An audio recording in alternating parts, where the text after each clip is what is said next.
All right, guys, welcome back to the show. It is January 26th here in Antarctica, Iowa.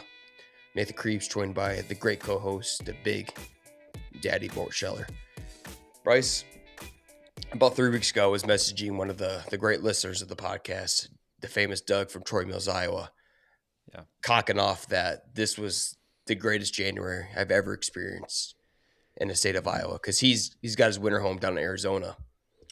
So he was thinking, fuck, I leave Iowa for one time in my life, and it's nice. Well, Mother Nature heard that conversation and has conceded to pound us with cold weather for damn near a week straight now, and it's not letting up till the end of the week. She reared her ugly head, and we are in the midst of a terrible winter. But that didn't stop us because we made a trip to Cascade, Iowa, regardless of the weather. We made it up. Well, I guess Darian and I made it up to the northeast part of the state and met up with you and Lane Kruger to go try the gluten-free beer. But yeah, it sucks. I mean, it's awful. I think about it every day. It consumes my life. The weather is awful. It's terrible. Bro, aren't you sick of traveling? Dude. Yeah, absolutely. Yeah, and we're not going to stop anytime soon because Darian's family lives up in Denver. We live here. I don't think that's changing anytime soon. So yeah, we're going to be on the road for the foreseeable future. At least for your sake, that the in-laws are near Cedar Falls, so you can do the two birds with one stone tactic there. But dude, you're traveling has got me stressed out. Yeah, and that's a lot because you travel for work. So the fact that you're stressed out about it is it's very telling. Yeah, it's insane. Our lives are never ending road shows. But we get through it, and a lot of times we get to knock out two birds with one stone. We got to celebrate Dusty's birthday and make the most of our trip to not only Cascade, but Denver and Cedar Falls. And it feels like every weekend I'm seeing every part of the state except Southwest Iowa. Yeah, first off, our friends and family need to quit having birthdays in the worst time of the year. Yeah, we have three of them. This is getting ridiculous on them. No, we have four. Madison, Ben, Dusty, Scott. They're all from January 1st to end of February. Just terrible. Yeah, I think of Ben's birthday every year just gives chill to my core because the one year we had a party bus planned for him in is it the beginning of February, late January, and the polar vortex hit that year. So obviously the buses did not start. And I don't know, I just always think of that. I'm like, I hate you guys just got to take one for the team and just not celebrate. Yeah. Can we celebrate all together in the summer? Hey, but we did make it up. Here's how the week started. I came up on Thursday to Cedar Falls for a meeting and then drove back home because Darian also wanted to come up to the Cedar Falls area for her sister's birthday. Cool. Wow. Let's do it. I drove home Thursday night, come up Friday. We get to celebrate that birthday. And then Saturday in Cascade, we got to try gluten-free beer. So tell me about like how you felt about the entire experience. Obviously, it was the kickoff to the Iowa. You told us to go to her. How'd you feel like it went? So right away, I was just like, damn, we're kicking off this awesome tour I'm super pumped up about on one of the worst weather days of the year. But I had a weird feeling in the back. I didn't really have too much expectations, but I had a weird feeling in my back. I'm like, I think this would be a lot of fun. And we get out there where, of course, we get lost because we're in the middle of nowhere, country, hilly, redneck, Cascade, Iowa. And right there and then I knew it said, this is going to be a good time. This is going to be the great Iowa experience. We roll right into that machine shed, the back of the farm.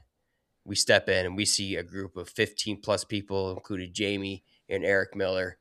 And I wanted everything to do with those people. I was pumped. Absolutely. It was such a good welcome. Blown away. Hour and a half drive from Cedar Falls to Cascade. We pull into what we feel like is the wrong driveway. It's actually the right driveway. We're just in the wrong part of the farm. Get to the right spot, and you're totally right. That welcome just fired me up immediately. And it was like instantly you were in go mode, and we were filming and just like asking questions, trying beers. I think we had 3 beers down in like 10 minutes. Easy to do when it's gluten-free. And as you famously did on a couple podcasts ago, about a month and a half ago, you questioned it. I did. You questioned the gluten-free beer, and we got shut up on that first. Dude, I said there's no way it can be good. I went that far and said it's impossible for it to be good. And I'm shut up quick. You know what? I'm not one of those guys that looks deep into ingredients, what's going on in my food. If it tastes good, I want it. I really don't care. That's why my body's in absolute shambles, but I do it anyways. I like good things that tastes right, right? And right away, I'm like, oh shit, they're on Yeah, to something here. they're onto something. And I don't think anybody would know any difference. If you just handed them that drink, they would be like, cool, that was a good beer. There would be no mention of gluten free whatsoever. The fact that it is, I think, is actually a benefit because by the time we were done there, we probably had what, 5 or 6? Hmm. And I mean, I didn't feel it. Sometimes when you have 5 or 6, it feels like you're heavy and weighed down and lethargic. I didn't feel a single bit of that. No, no. And the best thing about the ride home, I was energetic. You know, if you Yeah. have 5 beers and you chill around there for 2+ hours, and then you eventually leave, you're just like, man, I'm tired. You want to take a nap. It was in the middle of the day, -40 wind chill day. It felt great. And that's what I kept telling Jay. I'm like, I feel awesome. Like throughout the middle Hmm. of the day when we're about 3 or 4 beers down, I'm like, I feel great. I don't feel tired at all. I feel like there's barely anything in me. And what more else could you want out of a beer? So I get why they have 15 plus friends coming out there all the time and just having one of the best hangout spots in the entire state. Yeah, I really hope that's not the last time we get to go visit the Miller farm and the malting company. Of course, that was really cool to see kind of the behind the scenes of how the malting and brewing process goes. For some people, the casual beer drinker probably doesn't even know those are two different things. The malting is actually something that really got the operation going. They had been exporting the signature malt blend to a lot of different breweries across the country, and eventually Eric Miller's like, let's just make our own really good beer. And they did it. And now they've done it 3 or 4 times over. And I think they have huge plans for 2026. A tap room in Monticello coming out, hopefully cans at some point. The only thing I was upset about the whole thing is that I have to disappoint some people. We're going to hype up this beer so much, and then it's going to be a little bit of time. Obviously, like they have to grow, they have to keep up the consistency. So, some of you listening will not be able to try this for a little while. When you get the chance, I think you're going to be really impressed. Just a diamond in the rock. And I'm glad that we got to put our lips on it before the entire state is so we can cock off about it for the rest of our lives. Yeah, And I'm just, that's great. man, if I can't back farmers up and any more than I already have, this guy is an absolute genius. Hmm. The equipment and the intelligence that goes into this entire process. You walk in, you think Farmer Eric is planning a trip to the frickin' Mars and the space station, right? It blows my mind that he's here operating all this machinery. It crazy outside of farming that this is started as someone as a hobby, but I told him, hey, I'm fully invested in what you guys are doing. Hmm. Can you count me in? What you guys do, I want to know about it because I had one of the best Saturdays in the last year of my life at the Miller Farm. Oh, absolutely. That was awesome. And I really mean that. I hope that's not the last time we get to go to the farm and hang out with them. They were just cool people. And I think that that's going to help them along the way. They're going to make great connections and they're gonna be huge. I really do feel that. Like it's not just that we got the inside look and we got free beer out of the whole thing. Like, oh, of course they bribed you with free beer. No, this is legit. I think that they're gonna be huge and it's gonna be a growing process. But Yeah. I believe in It's these guys. just great Iowa hospitality. And I remember asking one of the guys, I'm like, hey, what do you guys do for fun? I'm like, well, I don't know. If we think of it, we just kind of build it and do it. Hmm. Great. Innovative people that they take imaginary thoughts and they put it to real life. So just how much fun those people can be in the summer. And Yeah, we better come out and try the great Crispy Boy and the rice berry one last time or one more yeah. time. We can call back on this episode when everyone has a chance to try the riceberry. But you famously said on Saturday that the riceberry on a hot summer day is going to be an Iowa staple. So obviously an amazing start to the Iowa told us to go tour. We don't know where we're going next, but for the people who are looking to enjoy this experience, we got a YouTube video eventually coming out by our great videographer that joined us on the day, Mr. Lane Kruger, owner of Kruger Productions, absolute professional. So Oh, this he's so guy's good. he's gonna pit this bad boy to some great looks. I'm excited for you all to see our great day at the Miller Farm, and I can't wait for y'all to see what we do next. And we don't know what we're doing next, so we No idea. encourage you guys to continue to reach out to us. It's your uncle's redneck farm invention. Okay, it's crazy food at a dive bar in the middle of nowhere, Iowa. We don't care. Harvest fishing, you let us know if you think we need to see it. I want to see it and I want to document it with Bryce and I want to tour the state. I want to show it to the people of Iowa. Let's do it. That's a great mission. And they asked us like, where are you going next? What are you doing? We're like, we don't really know, but your goal starting Iowa Chill so many years back was to highlight this state, that it is more than what meets the eye. Not a lot of people representing at the time, especially like the mid 2010s. It just felt like Iowa was really on the map, but nobody cared. And I think that's what's going to be cool about this tour. We're going to give a maybe the overlooked parts of Iowa a little bit of day in the limelight. Well, Bryce, this tour is powered by you and myself, but this podcast is powered by MediaCom. Absolutely. Do you live in Cedar Falls or Waterloo? MediaCom has a great deal just for you. Get 1 gig of internet for just $50 a month and lock in that price for 3 years. You'll get Era Wi-Fi equipment and unlimited data, all included. Cedar Falls and Waterloo residents can call the number on the screen, 833-354-0574, and lock in your 3-year price with MediaCom. That's 833-354-0574. Disclaimer, offer is only available in Cedar Falls and Waterloo for now. They've got big plans for 2026. I think they're taking over the internet world again. Taxes and fees are extra. Call that number for full details. Listen, I asked a lot of MediaCom and Jeremy because I have high standards of them, of past experiences of 15 plus years of MediaCom experiences with Jeremy, and I want him and the farmers to come up with an idea or solution to speed up global warming to get us out of this bullcrap of winter. So that's what I think of these people. I think they can do it. I think that's what Jeremy's capable of. After seeing what Eric Miller was built in his machine shop and pay him and Jeremy together, and I know Jeremy wouldn't want to let a customer down, okay? Because that's what I went through when he's out here setting up the internet. So I know he would not let me down, and I know Eric has the capability and the mindset to get it done. So power those two people together, anything's possible. 15 plus years of experience. Jeremy and Eric Miller. I like that combo.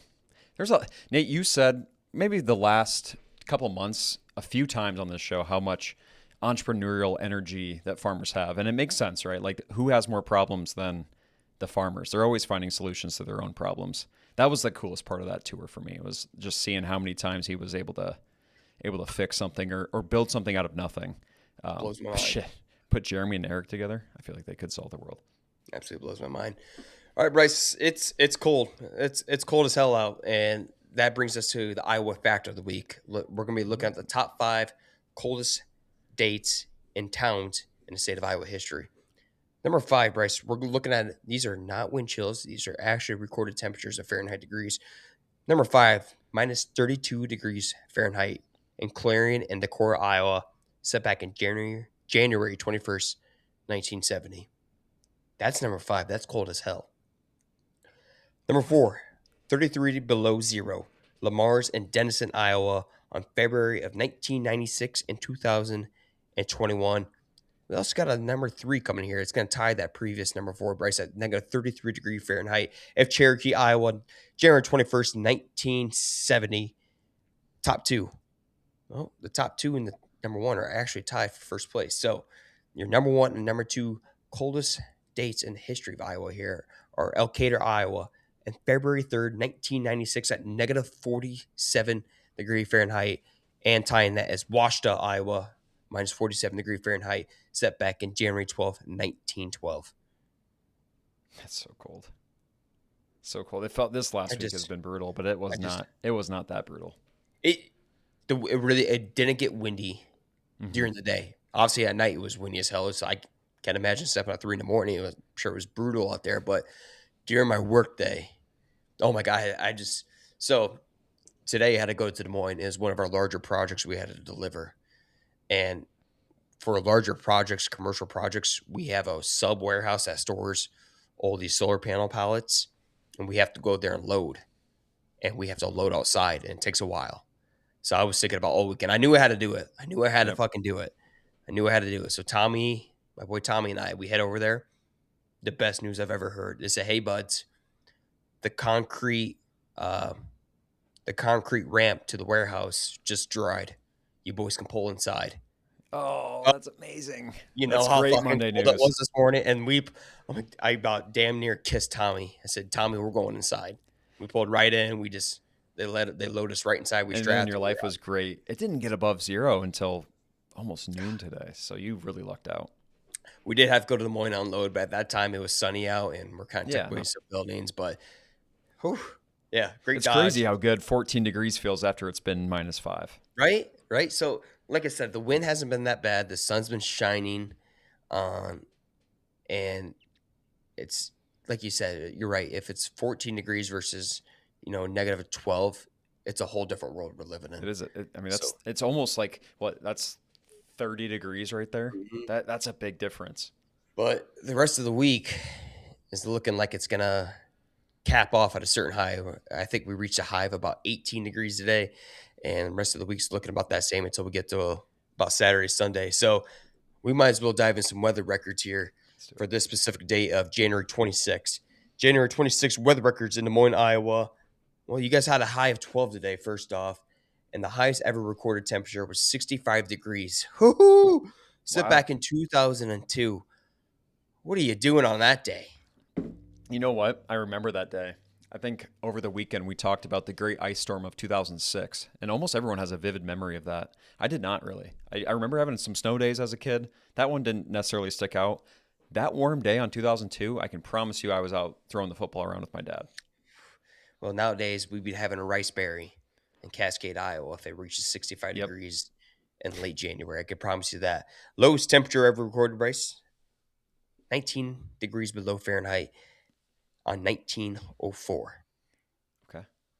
Most This was precipitation? around the time that we had the polar vortex, too. I'm surprised it wasn't a little bit sooner. Mm-hmm. Most precipitation, 1.51 inches, set back in 1996. Most snow, 13.7 inches, set back in 1996. So you had a lot of rain that eventually turned to snow that same day. It's a slushy. That's a lot of snow. Holy shit, That 13.7 is. inches. Yeah. Your average high is 31.4 degrees. I'd That's love that higher. high right now. I'd love that. That'd be awesome. I can't wait. I just absolutely cannot wait. What do you think? Are I'm we just, on like the tail end of winter? I feel like this I, has to be one of the last couple of weeks of like really cold. so you usually get this 1 week punch of like the polar vortex, and we kind of already had one. I Mm-hmm. think it was like the beginning of December, if I remember correctly. Like it was below zero. It's like a Mm-hmm. 2 to 3 day stretch, and then it gets better. But you knew it was early December. We got a lot of bullshit to go through. Now we're reaching the end of January, and we're getting a damn near week and a half punch of this polar vortex crap, Mm-hmm. this Arctic blast. So it gives you some promising signs. If we get to February, you might get some precipitation, some snow, but hopefully none of this below zero bull crap because I just, I, I'm just suffering, man. I'm just trying to make it. I'm I think we're at this. done. I'll go out there and say it. If I'm the groundhog that jinxed it, I'm saying we're done, and I'm sorry. Yeah, you I think just it's cut. over. No, February's gonna throw some bullshit at us, but I think it will be in early spring. I'm gonna go out and say February 25th. It's gonna be 45-degree plus day, and from there on up, baby. Cool. I'm in for that. That's great. Okay. All right. So January 26th weather records were right there for you. Bryce, there wasn't much going on for January 27th or January 26th. So we go 2 days ahead on January 28th, which will be the Wednesday, the day after the podcast is released on this day in Iowa history. Elijah Wood was born in Cedar Rapids in 1981, January Frodo. 28th. Yep. Who later became the fame of Frodo of Lord of the Rings. Look how That cute he was one is. of like the earliest memories I have of somebody being famous from Iowa and remembering that like it's possible. You can get famous by being born here. Didn't think it was possible before him. Obviously there had been people before him, but he was kind of integral to our youth and growing up. All those movies were huge. I always forget who Elijah Wood is until I look him up. I'm like, oh shit, that's right. I Hmm. forgot Frodo was from Iowa. Are you a big Lord of the Rings fan? Yeah, pretty big, I would say. Like Harry Potter, Lord of the Rings, all those. Yeah, I was really into those. Really? I didn't watch a whole bunch of it, but when I watched it, I enjoyed like the battle scenes. I really did. Yep. Oh yeah, great battles. Yeah, Two Towers, Return of the King, some epic elf, dwarf, and orc battles for sure. Oh, Yeah, you're Harry Lord of the Potter, Rings. Lord of the Rings, Game of Thrones. I'm into all that stuff. I love those. Star Wars? That was truly the first part of my childhood. Lightsaber battles with my brother. Oh yeah, those were awesome. Elijah Wood. Hey, that's pretty good. I eventually we were going to strike out, right? Like you can't have a significant thing that happens every Monday when we record this pod. So skipping ahead 2 days, that's not too bad. Well, so there actually is a significant event that took place on both of those days, and you can guess it. It's a fucking winter storm blizzard Yeah, right. that Yeah. happened like back in like 1956. I said, I'm done with this shit. We're gonna go to someone being born in Yeah, Iowa we that we just can we just celebrate. spent 5 minutes talking about the weather. We can move on to Elijah Wood. Well, we got something else to talk about. Bryce, welcome to Iowa News. RAGBRAI 2026 has announced the route. Probably one of my favorite releases of the year every year in the state of Iowa is looking at the route, dissecting it. Now Mhm. that I've dipped my feet into the RAGBRAI culture, I'm a little excited about this year's route.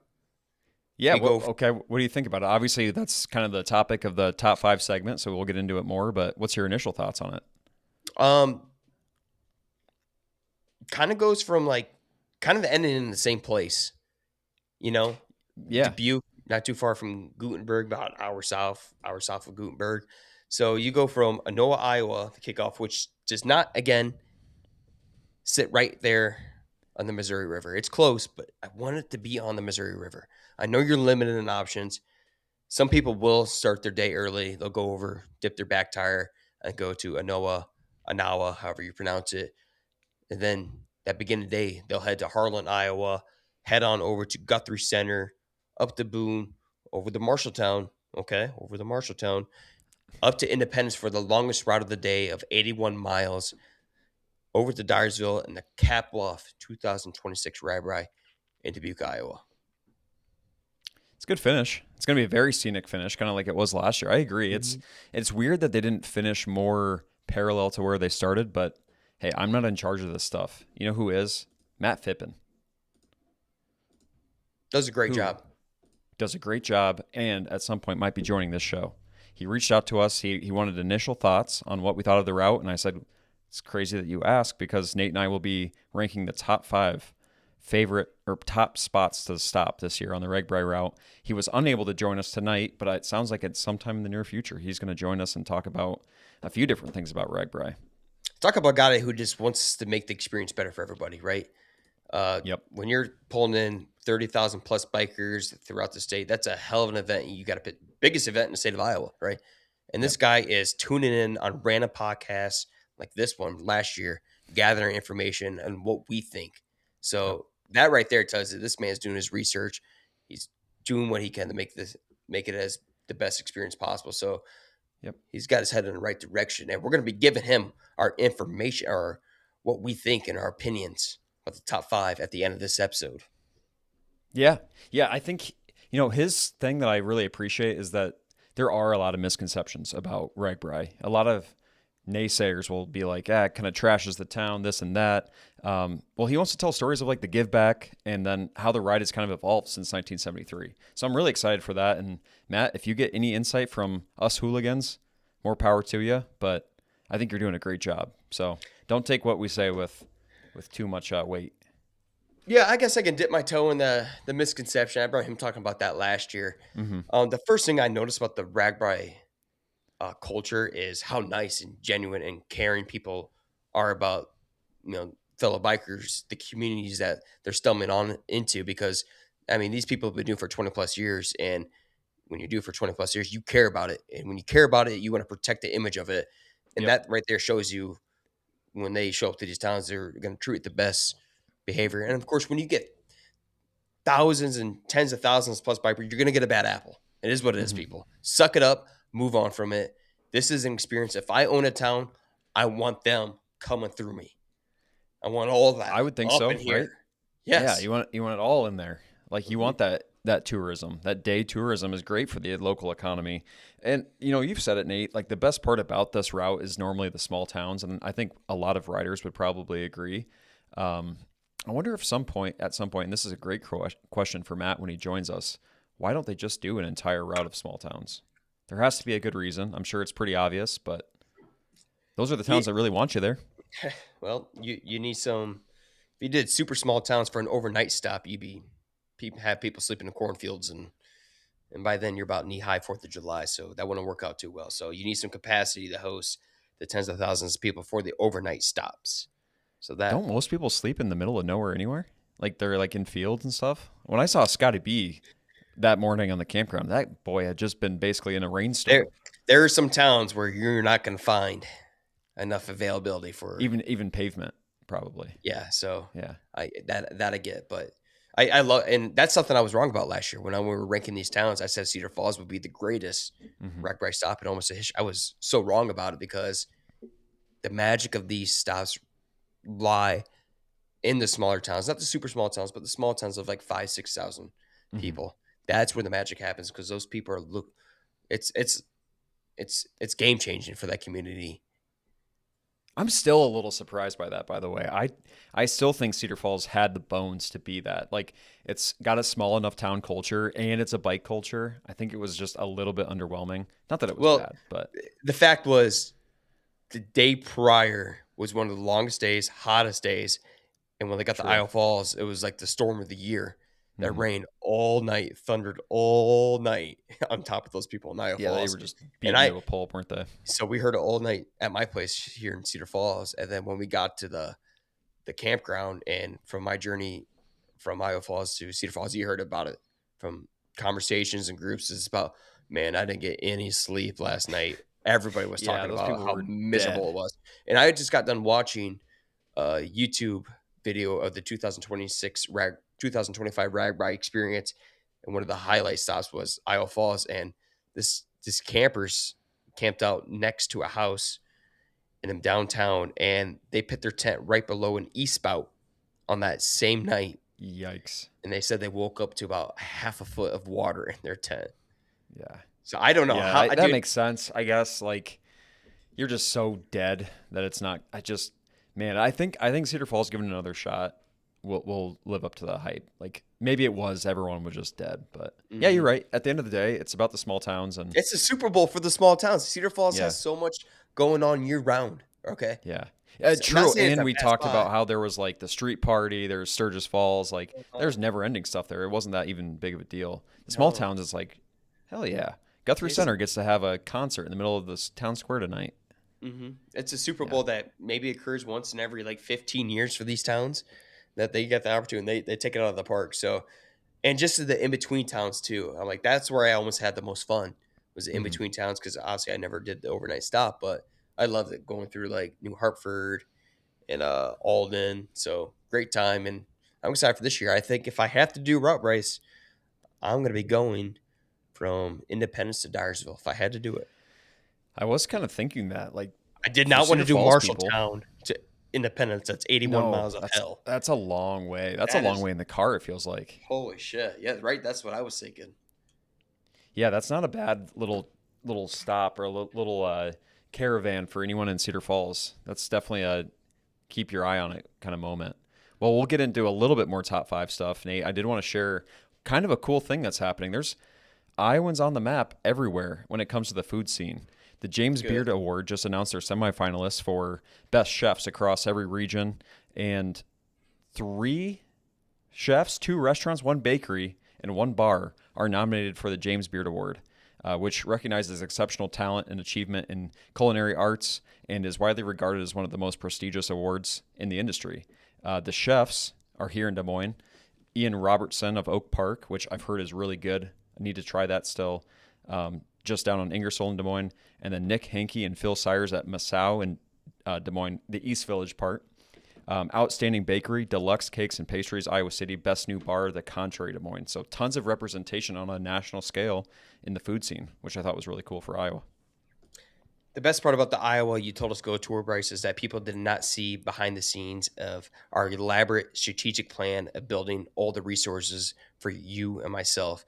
We have all the beer we want with the Miller Malting Company. Now we're going to slowly connect our lifestyle with these food connoisseurs and chefs, and now we Yeah. can get some of the best food in the state of Iowa too. That is, we have some hidden secrets and some very talented people here in this state, and I love it. Yep. And I want food and beer all access. I love the way you're thinking. If we connect food, beer, and entertainment, then we've got our lives made for the next couple of years, I think. But what do you say we try one of these at some point? I know that there was some backlash a little bit. Everyone was a little upset that it was just large towns, Des Moines representation, of Mm-hmm. course, but still, I mean, Iowans nonetheless, and really cool recognition there. So my cousin Michael, who's down in Texas fighting the Great Ice Storm of 2026, uh, kept randomly bringing it up like 3 or 4 times, and he's brought this up to me multiple times before. Coming from the great barbecue state of Texas, where you think they have great, good meat down there. He Mm-hmm. says, I'll say it again, and I'll say it again till the day I die. Iowa's food is way better than any food I've ever had in Texas. We have access to it for sure. We have a lot of growers in the state. So if you want fresh for a lot of things, other than seafood, you pretty much have it in your backyard. Well, there's not a lot like the great friends at the Cascade party we're at. I'm like, what do you guys do for fun? We're like, well, we just kind of eat and drink. Yeah. So when that's your hobby, you're gonna find the best possible resources you can to enjoy the experience. So when you're eating all the time, you're gonna make sure you're gonna make damn sure it's good. Yeah. Good point. Very good point. All right, Bryce, the Clones are back. 2-game winning streak. Bouncing off that 2-game losing streak, they take down the University of Central Florida Knights 87-57. And then they follow that back up with the road win at Okie State, Yep. 84-71. And Mr. Milan Momcilovic, 29 points and 7 rebounds. He is, if not already, the biggest lethal weapon in all of college basketball, in my opinion. At 6'9", shooting 54% from 3-point land. This guy is a weapon of mass destruction. Crafty. How do you stop Crafty. He that? finds a way to get buckets. That fadeaway is so tough to guard. He's elusive around the rim, gets easy buckets. He's dangerous, and I think we're finally going to see that Momcilovic that we've been waiting for in the tournament too. We'll come back to this if that's not true, but I think this is his year to break through in the round of 64. So, according to the previous years where we would trash on Iowa State for when they get in these slumps, they couldn't get out of it for 4, 5, 6, 7 plus games, right? It just didn't look normal to them. Well, they did it in 2 games, and that's perfectly fine in the long basketball season. You take 2-game losing streak, use it as a pro, right? Learn from it, move on from it quick. And that's exactly what they did this year. They still have an incredibly light schedule ahead of them for the next 2 weeks. Take advantage. Chalk up as many W's as you can before you get into the gauntlet of the rest of your schedule in February, and then you'll ultimately be dancing in the Big 12 tournament, followed up by the NCAA tournament. So stay healthy, get the dubs now, keep the momentum going. Yeah, we said last week that we predicted a short skid, and that they should be grateful that it happened early. It's January still. There's a lot of time to right the ship, and they did that this week. I agree. Short or easy schedule relatively for the Big 12. Nothing's easy in the Big 12 or Big 10, but now it feels like you kind of righted the ship and can get some win flurries. Clones advanced to 18-2. Now going to the twin brother across the state in Iowa City. Iowa makes their 2-0-game winning streak as well. So they followed that up with a win. Oh yeah, we already talked about that. That win at Indiana, good win, and then ugly grinded out win against Rutgers team, 68-62, and that's fine. It's a physical Big Ten lineup this year. A lot of talented teams. If you can just find a way to get the win, I don't care. I just don't care at this point, right? Get the dub. Ultimately, they did. Now they got an 8-day break, a chance to get healthy and get their feet back underneath them. Which we were talking maybe came at a great time because this Big Ten schedule is going to catch up. A lot of these guys were playing D2 schedules 2 years ago, Missouri Valley Conference schedules last year. So this is definitely probably an adjustment as far as the physical toll that these guys are going through. I think it couldn't have come at a better time. Get a couple wins, get some momentum, and come back healthy. So they've got USC coming up. Who else is on the schedule? I feel like I looked at this and I felt like the Iowa Hawkeyes can get some wins. Yeah, they got USC, a big one coming up Wednesday. USC just got a huge road win at the Wisconsin Badgers, so hopefully we're not catching USC at a bad time. They're gonna follow up with their annual West Coast tour of the Big Ten this year at Oregon and at Washington. So 2 winnable games, but you're still going 2 hours west. Time wise, easy in the conference ever. But nothing's easy out there. But first take care of business Wednesday night in Carver Hawkeye Arena against USC, who promote a threat of their height and their physicality of a 7'5" guy. The worst nightmare of this Hawkeye team for sure. Yes. Second chance points feel like they're very hard to come by, and then they're getting all their second chance points for sure. That makes me nervous for the remainder of the season, but I like how these guys have adjusted so far. I think McCollum keeps them going this week. Bryce, you want to talk a little bit about the Indiana Hoosiers? I do. I know that we recorded a little early last week, and so we were coming off of, or I guess we were right before Indiana took down Miami for the national championship. And I don't know what your immediate thoughts are, but I know what mine were, and that is Coach Cignetti has completely changed the way that people thinking about winning, not only in the Big Ten but in college football. Now, there's been a little bit of head coaching turnover. Matt Campbell has gone to Penn State, and Iowa State has had to refill with Jimmy Rogers. And I can't help but feel that those guys have a lot of pressure to win and win now. What are your thoughts on that? If you thought coaches were getting fired quicker than ever before, well, Cignetti only made that worse for programs like that. So that's it. What he did is this. It's unbelievable. You talk about Indiana, It's unbelievable. The most losses in Division I history of college football. I mean, in 2 years, takes a bunch of Division II players to there, and then they win a national championship with an unbelievable record of beating like at Oregon, beating Oregon twice, beating Ohio State in the Big Ten championship, smoking the SEC Kings of Alabama in the Rose Bowl, and then going to the national championship and getting it done against Carson Beck and the Miami Hurricanes loaded 5-star roster. It just seems like a fairy tale. I still can't believe it. It's gonna be one of the best documentaries ever to come out in sports when this thing is eventually wrapped up. That's a good point. I hadn't even thought of that, but the way that he just had those guys ready to play at every moment this season, it's going to need to be a very Cignetti focused. Obviously, I want to know everything about this team in that documentary, but I want to know everything about Cignetti. That he had them ready to play every single step of the way. Absolute wizard.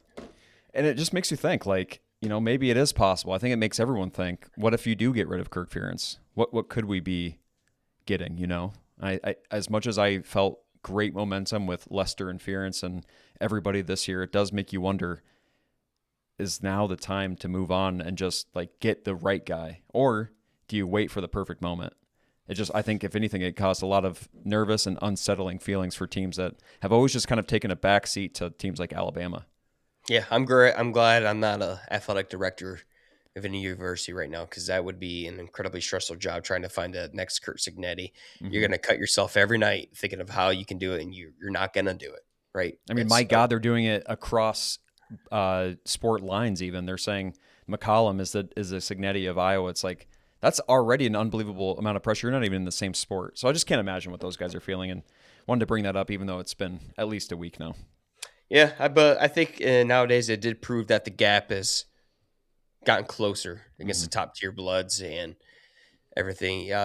Players are moving around so much, you just don't know the rosters or anymore the expectations. And look at Iowa, right? They're one play away from beating the national championship of Indiana Hoosiers.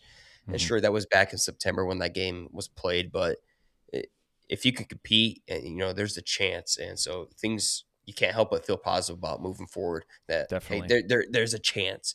There's this chance. And all I want is just get to the playoff. You don't got to win it. Just get to it. I know that is the goal. To me, the bowl game was fun. I loved watching us destroy Pavia, but that is the true goal. Get to that CFP playoff. That's the ultimate goal now. Yeah. Portal Kirk is doing some damage right now. Yes. So I'm excited. I am excited. But for now, it's basketball season. We're going to be dancing, hopefully, here come March. All right, Bryce, let's wrap up this January 26th episode with the top 5 greatest town stops in RAGBRAI 2026 this year. Okay, and just to clarify, these were just the towns listed as overnight stops, yeah, correct? I'm doing the overnight stops. Okay, good. I did as well. I've got 5 towns here. A lot of it has to do with personal experience. I don't have some experience with a few of the towns on the list, so there is some bias.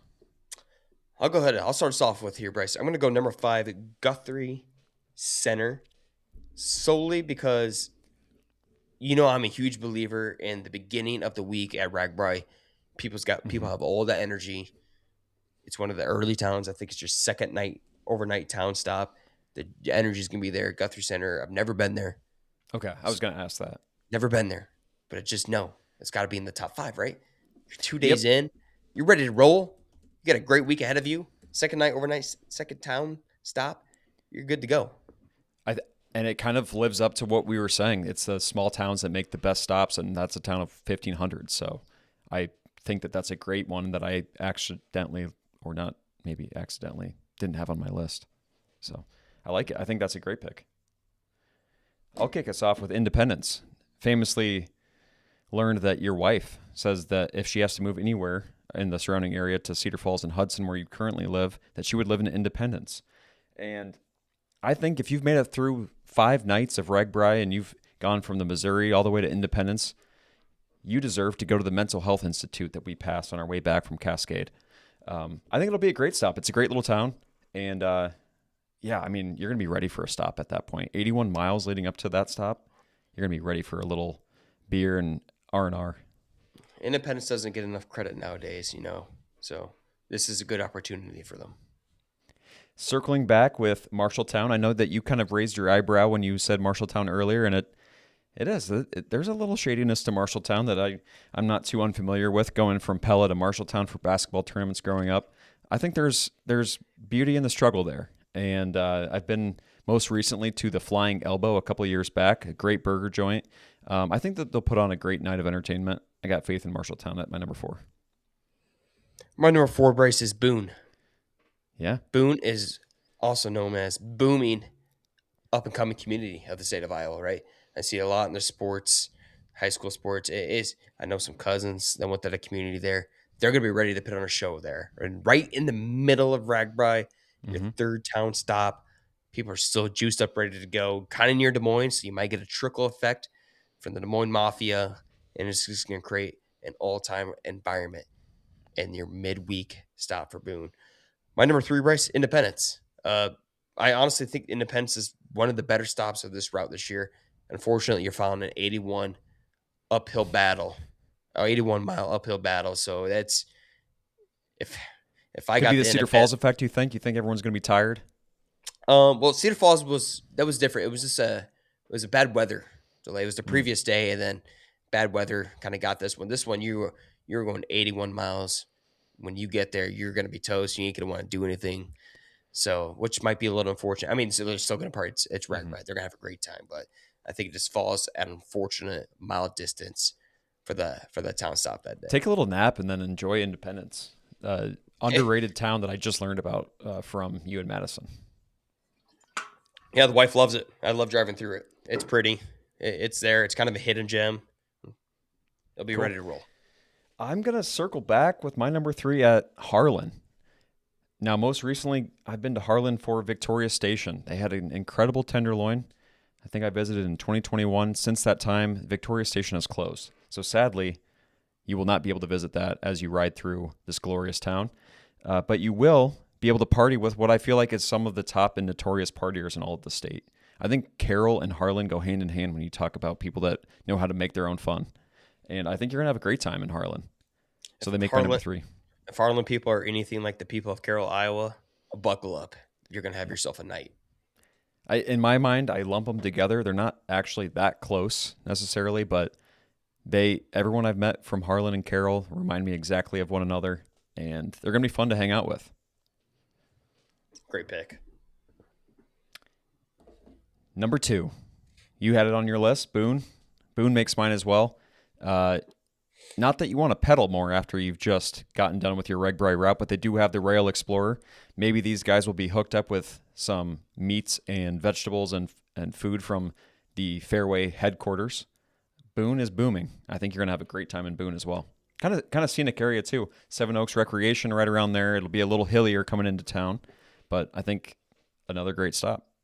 You forget about how Boone could be a little scenic out there too. So great point there, Bryce. My number 2, of course, my list pulls up. My number 2 is Harlan. Bryce, I said it earlier just a couple minutes ago. The beginning of the route is so vital to the vibes of this journey, right? It's your first overnight stop. You're going to Harlan, baby. Anytime you get 40,000 people on the first overnight stop, you're going to have one of the best nights of your summer. So Harlan, buckle up. You know the wave is coming, and they're going to be ready. I know they will be. Yeah, Harlan's going to be awesome. I'm saying it early. It maybe is too low on my list. I think Harlan's going to be great.